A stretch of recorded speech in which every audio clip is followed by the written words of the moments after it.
Servus, Glück auf und herzlich willkommen zu einer weiteren Ich kommentiere eure Kommentare-Video. Ja, diesmal die Kommentare rund um das Spiel gegen den 1. FC Köln. Da wird ja relativ wenig los sein und wahrscheinlich auch nicht so emotional wie letztes Mal, wa?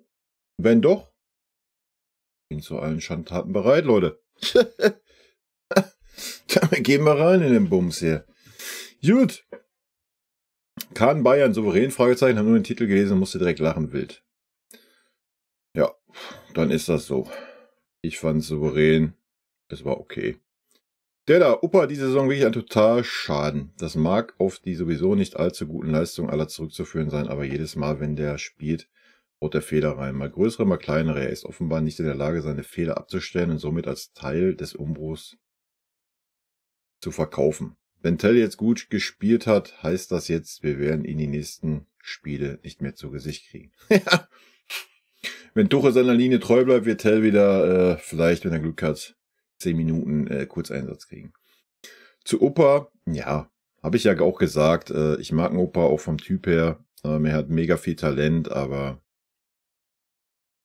wenn du dann im zweiten Jahr dieselben Dinge hast und du als Trainer da sitzt und dir überlegen musst, ob du ihn zum Beispiel jetzt, wie das im Arsenal-Rückspiel, dann einwechseln kannst, ja, dann muss man fairerweise sagen, dann reicht's halt nicht für den FC Bayern. Sorry, ja. Ich hoffe, er kriegt's in den Griff, vielleicht ein neuer Trainer, der ihm mehr Selbstvertrauen gibt und dass er die abstellt. Wie gesagt, die Hinrunde war bockstark vom Opa, meiner Meinung nach. Da muss er hinkommen, aber wenn er natürlich jedes Jahr in diesen entscheidenden Phasen dann die Böcke drin hat, ja, dann reicht's halt leider nicht für den FC Bayern. Ja, da kann er noch so viel Talent haben, noch so ein sympathischer Typ sein, dann ist das leider so. Da muss man irgendwo anders hingehen, wo man vielleicht weniger Druck hat und noch ein bisschen Erfahrung sammeln vielleicht, ich weiß es nicht. Quittelity. Für was haben wir Saragossa eigentlich geholt? Der Junge richtig was drauf. Der Junge hat richtig was drauf, denke ich. Und dass er kein Deutsch kann, ist für mich eine Ausrede von Tuchel, lieber defensiv wechseln und offensiv. Ja, natürlich ist das eine Ausrede. Nochmal, ich habe es ja auch schon im Stream gesagt, kann das schon nachvollziehen, dass man sagt, er ist vielleicht nicht so ins Mannschaftsgefüge integriert aufgrund seiner Sprachprobleme, aber jeder, der selber Fußball gespielt hat, auch mit Menschen, die nicht deine Sprache sprechen, wenn du auf dem Platz stehst du auf dem Platz und spielst Fußball. Ja? Und nicht unterhältst dich da stundenlang oder was. Also, ganz wilder Take. Ja? Denke, Tuchel sollte in der Lage sein, ihn zu vermitteln, was er von ihm erwartet. Ja? Ja? Also da wird schon irgendjemand Spanisch sprechen. Stinky, wenn Kimmich bereit ist, nächste Saison komplett rechts hinten zu spielen, bin ich dafür, ihn zu behalten. Nee, ich nicht. Weil er trotzdem 20 Millionen plus verdient. Und das ist für, ja, einen gehobenen Rechtsverteidiger für mich zu viel. Ja, er sticht gerade raus, weil er einer der wenigen ist, der konstant ist und der Bock hat, der sich reinhaut. Gar keine Frage, habe ich ja auch in jedem Video gesagt, Kimmich spielt gerade echt gut. Aber bei weitem nicht so gut, als dass man ihm 20 Millionen zahlen muss. Ja, also, da müsste Kimmich schon wirklich Abstriche machen bei seinem Vertrag. Dann könnte man da natürlich drüber reden. Gehe ich mit. Ja, ich sehe ihn so bei 12 Millionen. Gar kein Thema. Dann kann er sehr gerne bei uns als Rechtsverteidiger bleiben. Gehe ich mit. Ja. Aber nicht für 20 Millionen. Velasquez, nichts daran, aber auch gar nichts war an dem Bayern-Auftritt souverän. Nur weil Köln im Sturm halt Köln ist, fahren die Kölner ohne Punkte nach Hause. Allein dieser typische Upamecano-Fehler am Ende war haarsträubend. Nur das Ergebnis stimmt, ansonsten war das wie in Istanbul, Kopenhagen und so weiter. Genau die Spiele, die du kritisiert hast, grottenschlecht gegen Arsenal, wenn die Spieler sich steigern müssen. Solche Chancen, wie die Kölner hatten, werden die Gunners nicht liegen lassen. Ja. Käseparty, Weltuntergang für Tuchel, Müller oder Tell wird spielen müssen. Ja. Sehr wahrscheinlich Müller. Aber wer weiß, vielleicht überrascht der Tuchel uns ja immer. Der Nettherer. Vorab, ich war früher absoluter Schweinsteiger-Fan und somit Bayern-Fan. Mittlerweile schlägt mein Herz für Heidenheim, die Stadt meiner Familie. Ich war seit unserem Auswärtsspiel bei euch heute mal wieder spontan über einen Bekannten bei euch im Stadion. Eine Sache zieht sich gefühlt seit Jahren konstant durch wie ein roter Faden. Kimmichs Standards sind eine Beleidigung für den Fußball als Sport selbst. Bestes Beispiel war letzte Woche gegen uns, wo er beinahe gegenüber ins Seitenaus geflankt hat. Darum die Frage vor mir, gibt es im gesamten Verein keinen besseren Standardschützen oder ist diese Niete, die auch überhaupt nichts in der Nationalmannschaft zu suchen hat, im Verein unantastbar? Mit solchen Leistungen wirst du selbst in der 3. Liga abgesägt. Beste Grüße. Ja, Kimmich ist auf jeden Fall unantastbar bei uns und ich weiß nicht, Kimmich und Standards, das haben wir schon 100-mal diskutiert. Ja. Müssen wir mal den Barry fragen, das ist unser Standardtrainer, warum das so ist. Ich verstehe auch nicht, warum ein rechter Außenverteidiger jetzt eine linke Ecke schlagen muss. Ja. Wenn du den Ball verlierst und ein Konter rollt, wo ist dann unser rechter Verteidiger? Also, weiß ich nicht, fühle ich immer nicht. Noch schlimmer war es, wo er den defensiven Mittelfeldpart gespielt hat und dann irgendwelche Ecken geschossen hat. Also. Aber auch nur meine Meinung. Felix G. Nordsee. Weshalb erhält Saragossa nicht die Möglichkeit, sein Können unter Beweis zu stellen? Wir haben extreme Probleme auf den Außenbahnen und vor allem mit Blick auf die kommende Saison wäre es wichtig zu sehen, ob Brian die nötige Qualität mitbringt. Um da auch international konkurrenzfähig zu bleiben, muss man da eigentlich personell und hochwertig nachlegen. Das ist neben der Innenverteidigung und dem defensiven Mittelfeld definitiv eine große Baustelle bei uns. Also ich sehe unsere Innenverteidigung nicht als Baustelle an. Das könnte ein interessanter Transfersommer werden. Hoffentlich schaffen wir es, uns qualitativ zu verstärken, denn die Saison zeigt, einige Spieler besitzen offensichtlich nicht die Qualität für unsere hohen Ansprüche. Ja, das ist schon eher Mittelmaß statt internationale Klasse. Ja, gehe ich mit. Wie gesagt, Innenverteidigung sehe ich jetzt nicht als Baustelle. Ich denke, Min-Jae hat das Potenzial. Warum man Min-Jae nicht einmal mit De Ligt zusammen hat spielen lassen oder die beiden mal die Zeit gegeben hat, sich aufeinander einzustellen. Müssen wir Thomas Tuchel fragen, nicht mich. Von daher sehe ich unsere Innenverteidigung gut aufgestellt an. Auch mit Eric Dyer. Upa natürlich, ja, können wir darüber diskutieren. Es ist ja okay, wenn man dann noch einen jungen Innenverteidiger dahinter hat.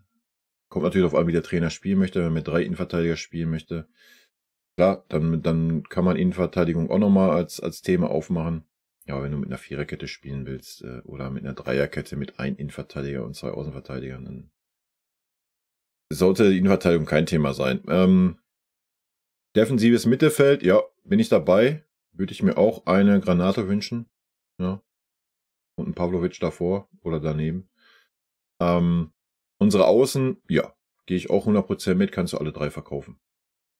Ja, wenn du Müller noch als Außen mitzählen möchtest, dann hast du 4 Außen. Ja, auch Müller wird nächste Saison nicht mehr Spielzeit haben. Ja. Gut, wir haben Malik Tillmann zum Beispiel, der performt bei Eindhoven. Der ist nur ausgeliehen, der zurückkommen kann. Mit Sicherheit ein Backup. Vielleicht macht er aber auch den nächsten Stepper bei uns, das weiß man nicht. Und Brian hätte man schon längst, gerade gegen Spiele wie Mainz, Köln und so weiter, sich mal zeigen lassen dürfen, sollen. Ja. Fragen wir mal, man müsste auch den Tuchel fragen, warum das nicht passiert ist.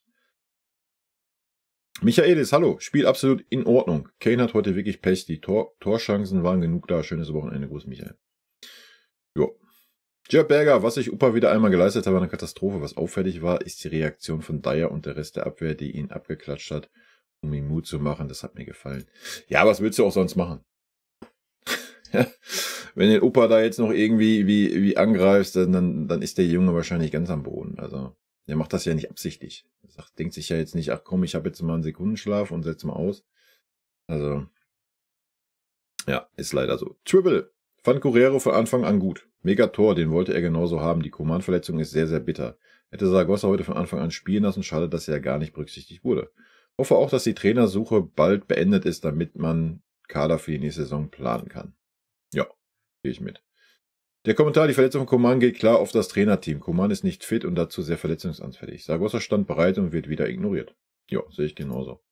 Das Spiel war alles andere als souverän. Köln hatte ordentlich Chancen, gerade in der ersten Halbzeit. Wenn es doof läuft, geht das Spiel 1:1 aus. Gott sei Dank konnten wir uns einen 2:0 Sieg rumeiern. Ja, erste Halbzeit, wie ich ja schon sagte, erste halbe Stunde, ja, hat Köln natürlich ein paar Chancen gehabt. Das war nicht souverän. Danach, gerade zweite Halbzeit, fand ich völlig in Ordnung, völlig souverän. Ist aber auch völlig okay, wenn ihr es anders seht. What's up? Mann des Spiels ist Ulle und das FCB Lazarett wie größer. Gutes Spiel weiter so. Thorsten Vogels, Dankeschön für das schöne Video. Du machst das immer wieder super einfach. Der Beste bist du. Vielen lieben Dank. Peter Linke, Command für mich Verkaufskandidat Nummer 1. Bindet so viel Gehalt und es kommt fast nichts zurück. Naja, Verkaufskandidat Nummer 1 ist er für mich nicht. Aber ja, auch über den King muss man nachdenken. Der ist jetzt 8, 9 Jahre da. Ich denke, es wird einfach Zeit für einen Tapetenwechsel. Und ja, er verdient auch zu viel Geld bei uns für die gezeigten Leistungen. 100% true. Gerald Berger, bei jedem Spiel haben wir einen Verletzten. Wild, wild, wild. Das habe ich seit 50 Jahren noch nie gesehen. Naja, sind wir mal ehrlich, wenn du Spieler, die aus einer Verletzung kommen, gleich wieder so reinballerst, da muss man sich halt auch nicht wundern.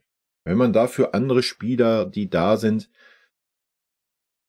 ignoriert, um was zu tun. Ich verstehe es halt einfach nicht. Ist doch okay, lass den King noch draußen.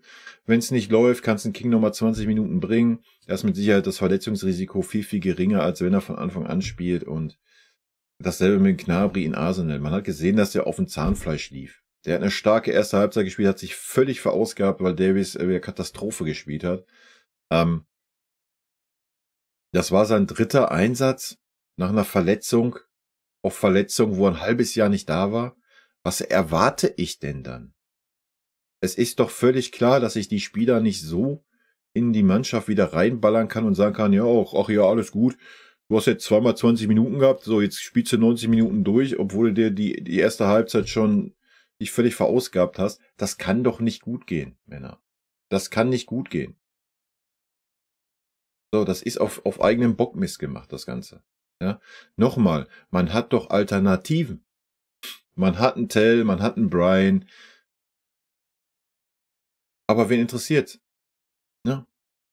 Das ist halt ein Serge Gnabry, das ist ein King, und wenn die gerade wieder laufen können, dann werden die reingeschmissen und sollen performen.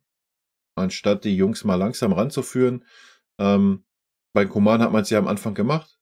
Beim Coman, beim Gnabry. Und da hat man doch gesehen, dass es gut war. Ja? Man hat aber auch gesehen, dann wo Serge dann den 3. Einsatz hatte, der glaube ich eine Halbzeit war, oder etwas über eine Halbzeit, dass da nach 30 Minuten auch schon die Luft raus war und von Gnabry nichts mehr zu sehen war. Ja? Weil es einfach noch nicht reicht, das ist doch auch völlig normal. Warum muss ich dann dieses Risiko nehmen? Und das Sané brauche ich nicht wieder anfangen, das Thema, oder?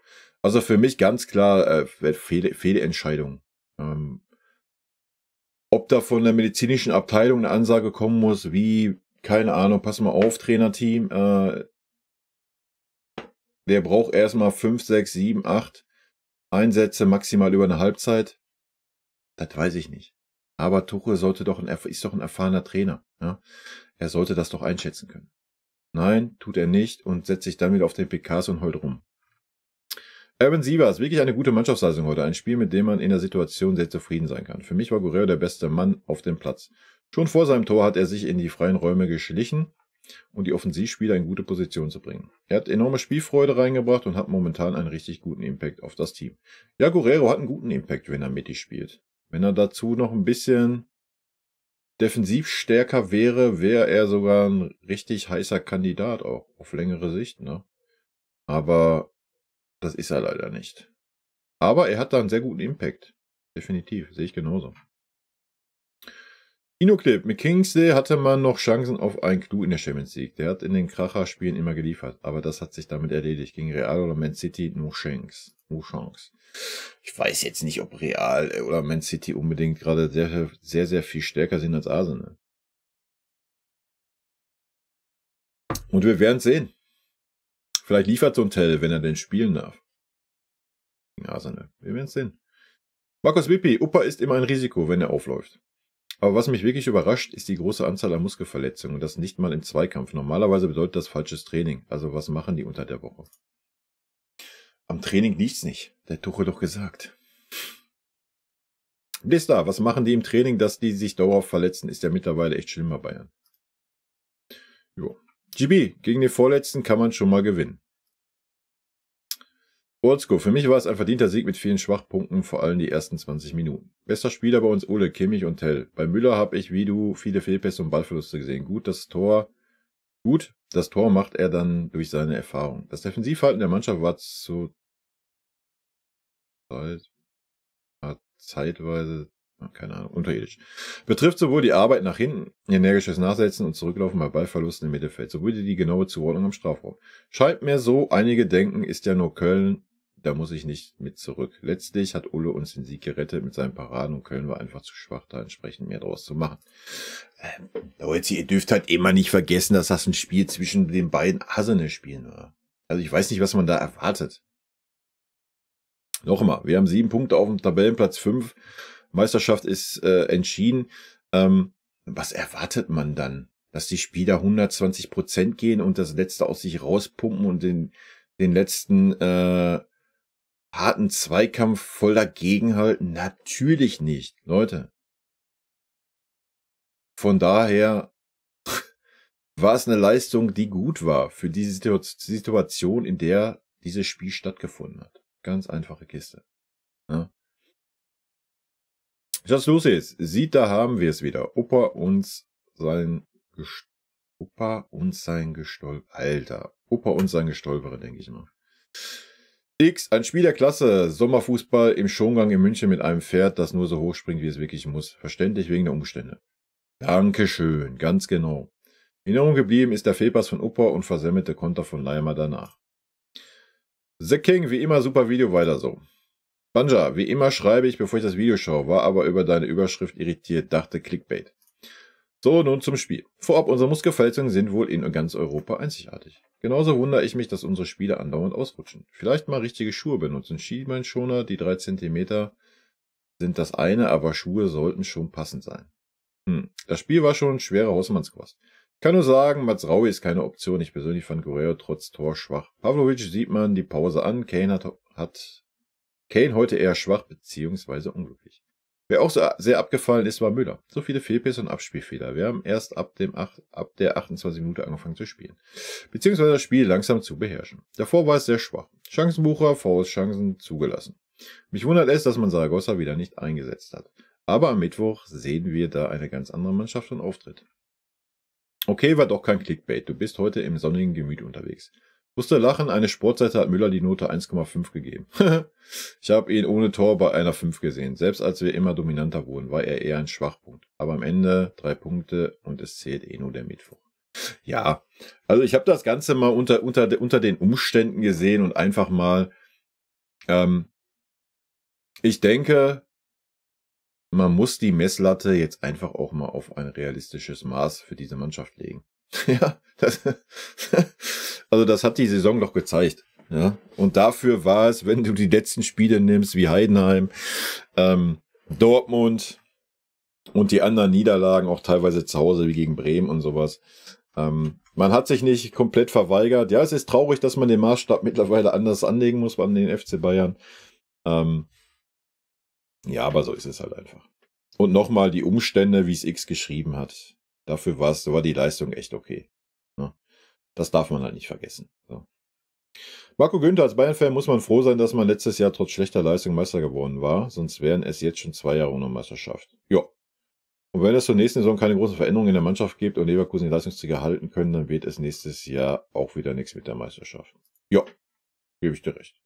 Max Albert, wo war das bitte schön souverän? Normalerweise musst du Köln 4:0 nach Hause schicken. Hier wird ein eigentlich knappes 1:0 schön geredet, was noch zum Ende ein 2:0 wurde. Ja, Max Albert, ganz genau. KG, wild. Tester, akzeptabel und teilweise verdienter Sieg. Es tut mir ihn leid, aber den Opa soll man nie wieder spielen lassen. Ja gut, zum Opa habe ich alles gesagt. Hobby, Mesamir, Glückwunsch an Bayer, verdient, wir werden zurückkommen. Tiger Chris, die Balance zwischen dem Champions League-Spiel zu finden, ist nie einfach. Command zu bringen, um ihm Spielpraxis zu geben, kann man nachvollziehen, aber eben hohes Risiko und verloren. Tut mir leid um ihn. Wenn Kenny Dinger gegen Arsenal macht, anstatt gegen Köln, wäre das okay. Ansonsten Arbeitssieg. War wichtig zu gewinnen, wenn man die Tabelle und die anderen Ergebnisse sieht, um den Abstand zu halten. Es sind noch 15 Punkte zu vergeben. Freue mich auf Mittwoch. Cheers. Jo, me too. Cypher. Jetzt muss man ja fast Tell und Saragossa gegen Arsenal spielen. Oder man geht das Risiko Müller ein und lässt Sané erneut unter Schmerzen spielen. Ja, Sané wird sehr wahrscheinlich unter Schmerzen spielen. Sissi, super Analyse, danke. Patrick, das ist das reinste Kasperltheater mit einer Verletzung. Da läuft doch im Training etwas total falsch. Tuchel hat gesagt, am Training liegt's nicht. Punkt. Legpa ist mal wieder schade, dass ein Brian Zaragoza nicht spielt. Stattdessen wird bei einem 1:0 Abwehr und defensives Mittelfeld ausgetauscht. Unverständlich. Florian Frank. Also, es war ein gutes Spiel. Tolle Tore. Das erste von Guerrero ein Sahnetor. Das zweite Tor war ja ein Fehler von Köln. Ein typischer Müller. Upa am Ende war richtig schlecht. Ein Glück, dass Köln nicht in der Lage ist, Geschenke auszunutzen. Kingsley-Verletzung schmerzhaft, aber weshalb die vielen Verletzungen? Das ist ja crazy, die Saison. Aber jetzt Arsenal wird schwer. Du hast ja alles gesagt zum Spiel. Ja, sehe ich genauso. Maximilian Fitz, Thomas Müller, sein 240. Tor für den FC Bayern war es.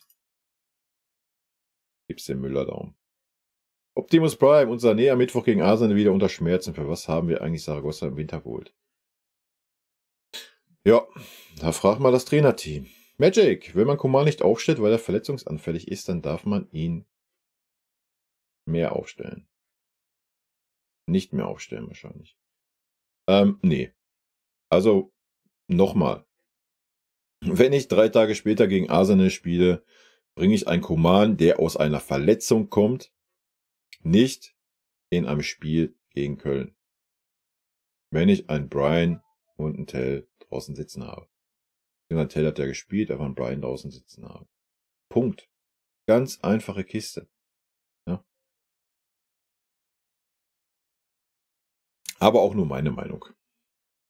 Im Nachhinein können wir natürlich alle klugscheißern, ne? Das ist ja klar. User, yep, Sieg, nun totaler Fokus auf Arsenal. Snake, eine sehr milde Bewertung von dir. Ich bewerte das Spiel etwas anders. In den ersten 20 Minuten war das ein Grottenkick und Köln hätte 2 Buden machen müssen. Ja, haben sie aber nicht. Unsere eigenen Chancen haben wir über das gesamte Spiel leichtfertig liegen lassen, so dass wir den Sonntagsschuss gebraucht haben. Am Ende muss Köln das 1:1 machen, stattdessen macht Müller den Deckel drauf. Das Müller-Bashing nervt auch langsam. Seine Leistung war ganz okay, insgesamt war das wenig bis nichts heute. Also, da kriege ich jetzt schon wieder Puls, Snake, wa? Dieses dumme, idiotische Gelaber von Bashing. Alter. Gewöhn dir das ab, ansonsten verpiss dich hier von diesem Kanal. Das geht mir sowas von auf die Eier, Alter.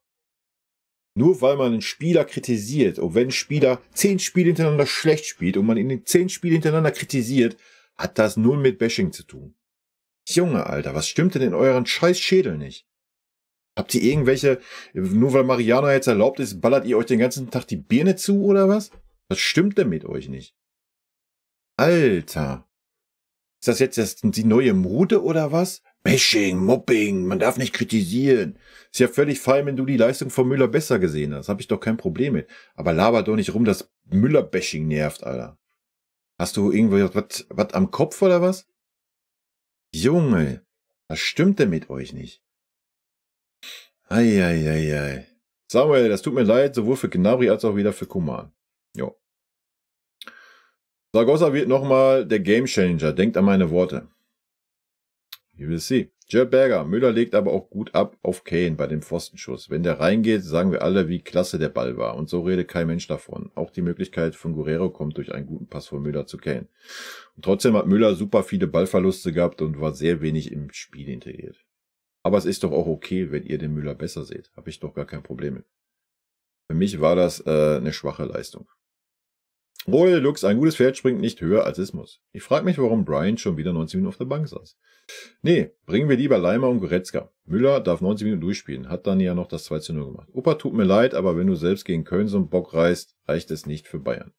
Coman und Gnabry musst du im Sommer loswerden, nur verletzt und fallen immer die halbe Saison aus. Kannst du dir auf dem Flügel absolut nicht leisten und da auch wieder, warum spielt Bayern nicht? Brian nicht, Alter. Diese Fehler bei mir. Warum spielt Brian nicht? Ich verstehe das einfach nicht und bin froh, wenn diese Nummer durch ist. Hamann, der Klugscheißer, Bayern trainiert zu wenig. Es fallen halt immer die gleichen verletzungsanfälligen Spieler aus. Was willst du da machen? Da kriege ich einfach Badstuber-Vibes, wenn fit und in Form Weltklasse, aber sonst nur verletzt.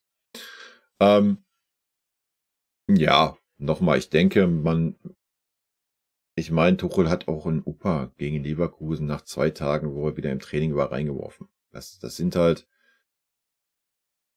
das ist ein Katastrophenverhalten. Ja, nur um andere Spieler einfach zu ignorieren. Wie du sagst, warum hat ein Brian nicht einfach gespielt in so einem Spiel? Wo ist das Problem? Das ist halt wild. Ne? Aber so ist das halt, wenn ein Trainer alles scheißegal ist und der nächste Saison nicht mehr da ist. Dann interessiert den das einfach nicht. Jet Berger, was ich aber nicht verstehe, wie oft der King in der ersten Halbzeit in die Gasse geht und der Ball kommt nicht. Es wird einfach zurückgespielt, um ja kein Risikopass zu spielen. Dabei war King fast jedes Mal ohne Gegenspieler. Und das war vor meinen Augen, also habe ich es gut gesehen. Jo. FC Bayern war ja schade, Coman wird uns gegen Arsenal fehlen. Na, das werden wir sehen, ob er fehlen wird. Kevin, ich sag's dir, so wie er den Tell behandelt, stellt er eher ein Guerrero vorne auf, anstatt Tell, obwohl einfach von der Leistung, von der Schnelligkeit kein Weg um Tell führt. Ich hoffe es nicht, wundern würde es mich auch nicht. Ich mag Opa, aber aktuell reicht es nicht für dieses Niveau. Ja, leider. Glückwunsch schon mal zur Meisterschaft nach Leverkusen, hochverdient. Auf Arsenal bin ich in dem Sinne gehypt, dass ich uns schon vor dem Spiel abgeschrieben habe. Wir haben eine harte Nuss zu knacken, leider kann ich unsere Jungs nicht im Stadion anfeuern. Ich könnte heulen. Ja. Haji, das war so eine Leistung. Zeigst du die in Spielen wie gegen Werder, Freiburg, Dortmund, Bochum, Heidenheim, Frankfurt, bist du keine 16 Punkte hinter Leverkusen, sondern sehr wahrscheinlich nur 4 Punkte. Okay, wilder Take. Lass ich mal so stehen. Michi, beste Leistung seit Wochen. Man hat Wille gesehen, die ich vermisst hatte. Mannschaft verdient gewonnen, jeder hat verdient Note 3 in meinen Augen, außer Thomas Tuchel, der hat Note 1+, weil er endlich nicht mehr auf dem Trainerbank war, sondern endlich auf der Tribüne. Lieber Herr, einer bitte Tuchel bis Saisonende auf die Tribüne. Im Notfall räume ich meinen Platz, damit ich ihn nicht mehr an der Seitenlinie sehen muss. Und weiße Grüße. Ah, sehr gut, Michi. Lünne, keine Ahnung. Ich hätte tatsächlich schon mal das Gefühl, dass Tell und Kane nicht so gut miteinander harmonieren. Das ist echt ein Problem, wenn Tell kein Auswechselspieler sein will. Im Sturm muss man sich blind verstehen und Ego-Probleme schließen sich da selbstredend aus. Vielleicht ist das auch der Grund, weshalb Tuchel offensichtlich nicht der größte Tell-Fan ist, obwohl der immer abliefert.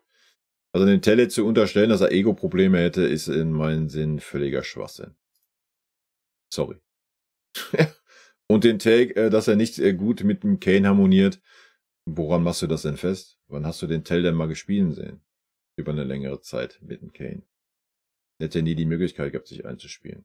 Erinner dich mal an Kane und Sané, die ersten 15 Spiele. Da war gar kein Verständnis da. Also fühle ich nicht ganz die Aussage, aber ist auch völlig fein. Ohne Thomas Tuchel würde Pavlovic noch in der zweiten spielen. Ja, na klar, definitiv. Du hast richtig Ahnung. Magic, Ulreich 1,5, Kimmich 2, Delicht 2, Dyer 2, Mazraoui 5, Rafa 2, Pavlo 5. Pavlo 5, Respekt. Coman 4, Müller 5, Tell 2, Kane 2,5, Musiala 5. Okay. Patrick, am Mittwoch ist die Champions League auch Geschichte. Ich bin froh, wenn dieser Tuchel weg ist. Und das werden wir sehen, ob das so sein wird. GB, vergleich mal die Leistung von Tell mit Müller und jetzt vergleichen wir deren Gehalt. Ein absolute Frecher, dass er Müller spielen darf. Tuchel 4. Ratonahil. Ratonahil vielleicht? Ja, wahrscheinlich, wa?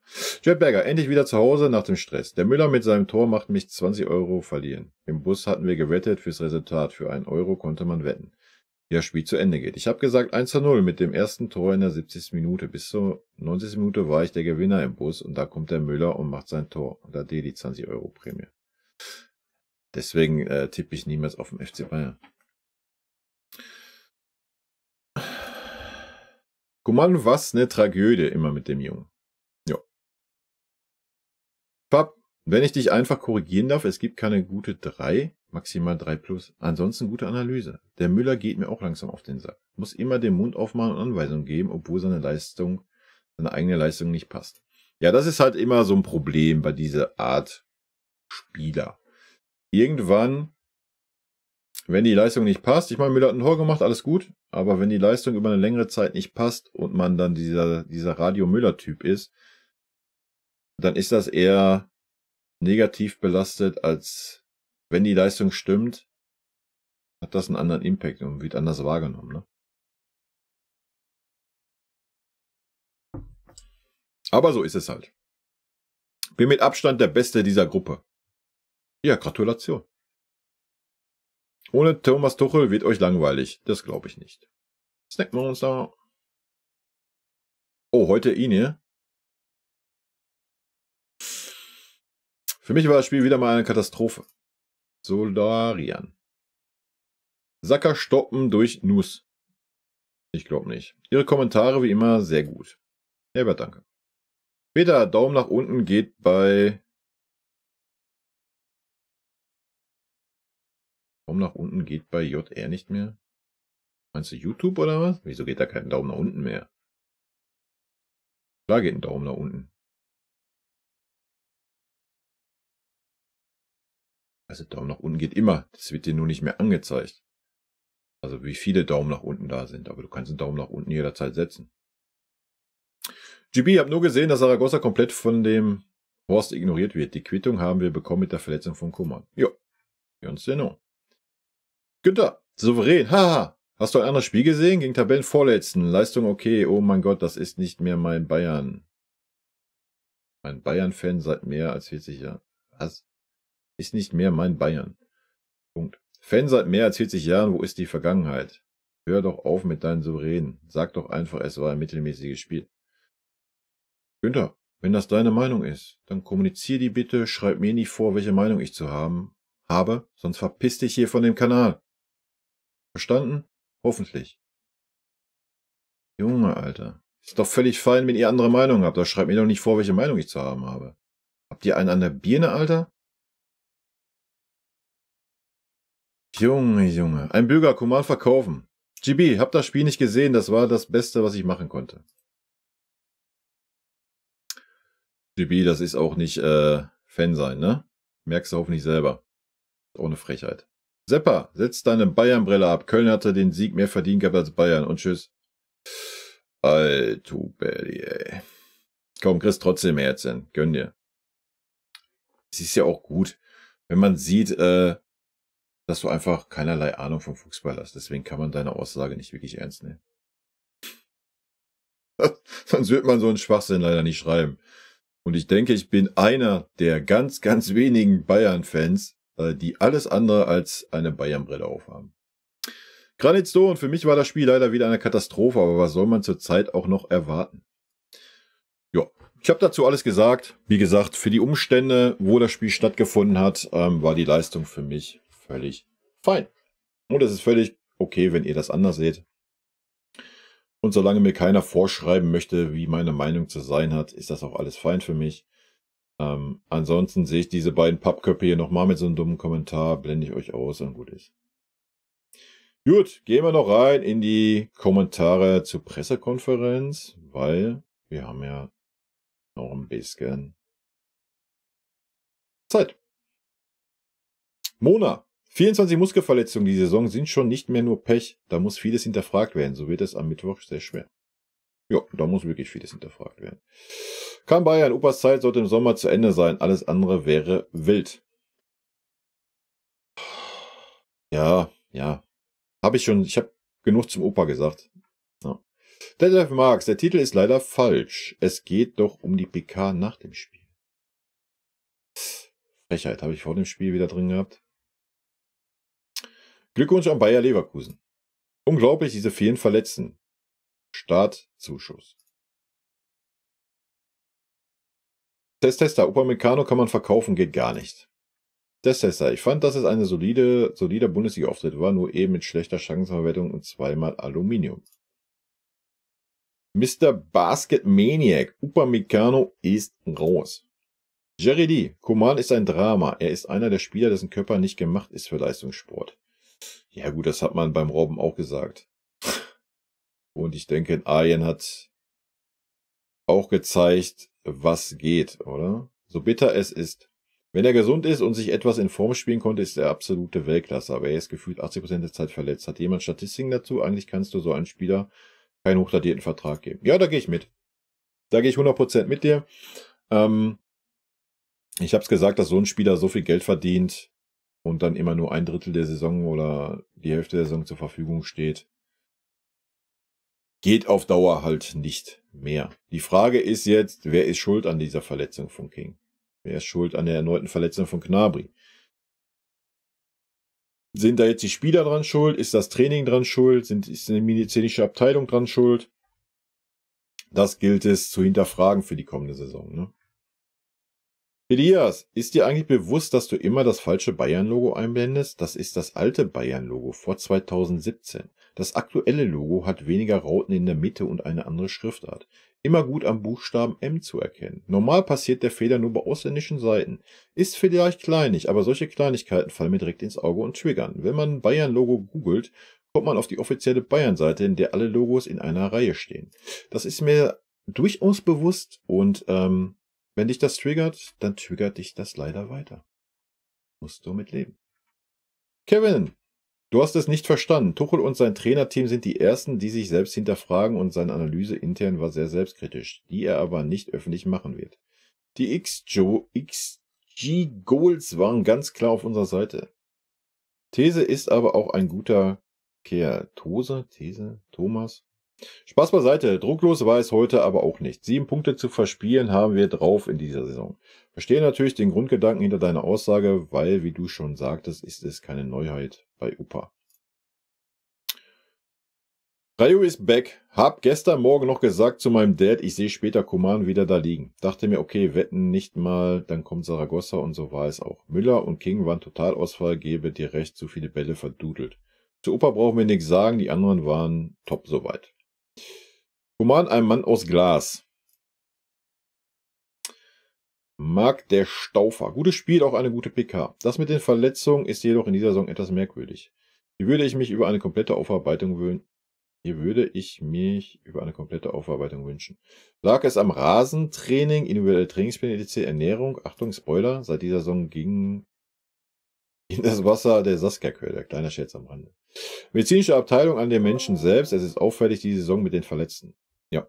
Gute Besserung an Serge und King. Viel Glück für das Rückspiel. Nach dem BVB-Heimspiel, wo nur 5 Schwenkfahren ab einer bestimmten Größe erlaubt waren, nun wieder solche Verbote gegen Köln-Fans. Für mich nicht nachvollziehbar, da Fahren eines jeden Vereins auch zur Stimmung und zum Stadion-Flair gehören. Ja, das ist ja eh schon immer ein Thema, ne? Das ist schon immer ein Thema mit den Fahren und den Fahrenstöcken. Und ich weiß auch nicht, ob oder wann das letzte Mal irgendwas mit Fahnenstöcken passiert ist. Dass man da irgendwelche Argumente für hätte, aber so ist es leider. Günther Meier muss wirklich Umbruch her. Haben bestimmt 7 Mann, die ihre Leistung nicht bringen oder oft verletzt sind. Ist aber seit Jahren schon so. Jo. Volker, wir wissen um die Qualitäten von Opa. Adam Torres. Gnabry, Coman, Sané immer wieder verletzt, aber Brian keine einzige Minute gegeben. Ich verstehe den Typen Thomas Tuchel einfach nicht. Ja, ich auch nicht. Frank Lampard, ich wünsche Mara und dir ein schönes Wochenende. Danke, Frank, hatten wir. Ich hoffe, du hattest auch ein schönes Wochenende. Daniel Görs, ich habe dich mal als neuen Trainer ins Spiel gebracht und wünsche dir viel Erfolg. Natürlich ist klar, dass alle Titel gewonnen werden müssen mit einer Mannschaft, die nichts kosten darf. Aber ich bin mir sicher, dass du das schaffst. Daniel, so sieht's aus. Kannst du gerne in meinen Manager reingucken, dann weißt du, zu was ich in der Lage bin. Tobias Jansen, Analyse vom Köln-Coach Bild. Max Albert, hier irgendwie keine Glückwünsche an Leverkusen auf dem Kanal. Meinst du, Tuchel hat Boxen ins Training eingeführt und ist einfach der Beste darin? Das würde zumindest erklären, warum alle so oft verletzt sind und ihn nicht mögen. Wer weiß. Im Videotitel ist ein Fehler. PK nach dem Spiel, nicht vor dem Spiel. Danke, Jozo. Nikosch, Redmut, nicht einfach deutsche Müller-Wohlfahrt. Sorry, ich mag das Stammtischgerede, aber die Anmaßung, medizinische Einschätzung zu treffen, ist einfach lächerlich. Du hast doch keine Ahnung, was die Werte etc. sind, als ob die bei Bayern sagen, jo, der ist nicht fit, aber lass ihn mal spielen.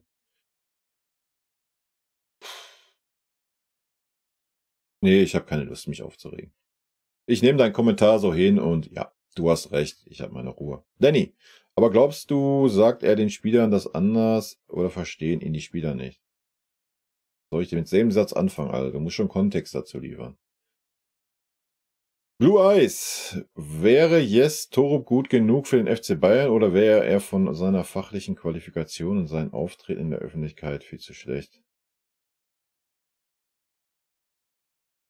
Kann ich nicht wirklich beurteilen. Snackmonster. Moin. Heute wieder der oder was? Nicht der? Ist ja wild. Die Baumis rein in den Bums, genau.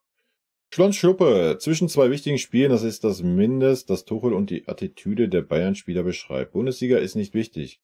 Kleiner Gegner, null Bock drauf. Ja. TT ein Fußball-Nerd. Schade diese Ungeduld, aber Hauptsache wieder Notnagel reaktivieren. Longboard Silver. Eieiei. Didi, der Vollpfosten, TT, ein Mann mit Ecken und Kanten, besser als Nagelsmann, den Longboard-Fetischisten. Ja. Dumbo Jumbo, verdammte Scheiße, weshalb lässt er nicht Saragossa spielen? Ja.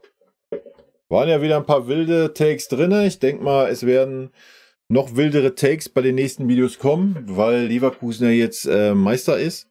Völlig verdient. Bin sehr gespannt, aber der letzte Stream war schon wild. Auch das werden wir über uns ergehen lassen. Und damit ist gut. Leute, ich bedanke mich für eure Kommentare. Ich bedanke mich für eure Aufmerksamkeit. Wie immer an dieser Stelle, vielen lieben Dank für euren Support. Rot-weiße Grüße gehen raus. Vielen lieben Dank, dass ihr euch das Video bis zum Ende angeschaut habt. Vielen lieben Dank für euren Support. Wie immer, lasst gerne einen Daumen da. Ich freue mich auch über jeden Kommentar, der geschrieben wird. Und in diesem Sinne nochmal rot-weiße Grüße gehen raus. Und jetzt zum Abschied noch ein paar nette O-Töne von unseren vergangenen Trainern. Ein dicker Kuss von der Trainer von der Meister. Was das Allerwichtigste ist, weil wir wissen, dass er ein guter Kerl ist. Wir sind schockverliebt in meine Mannschaft. Also ich fand, das hat Spaß gemacht zu coachen. Ein Trainer ist ein Idiot. Ein Trainer sehe, was passiert im Platz. Dahin bist du eher Trainer und wenn du viele Spiele hast, bist du mehr Coach als Trainer und ich bin schon lieber Trainer als Coach. Geiler Satz. Magic.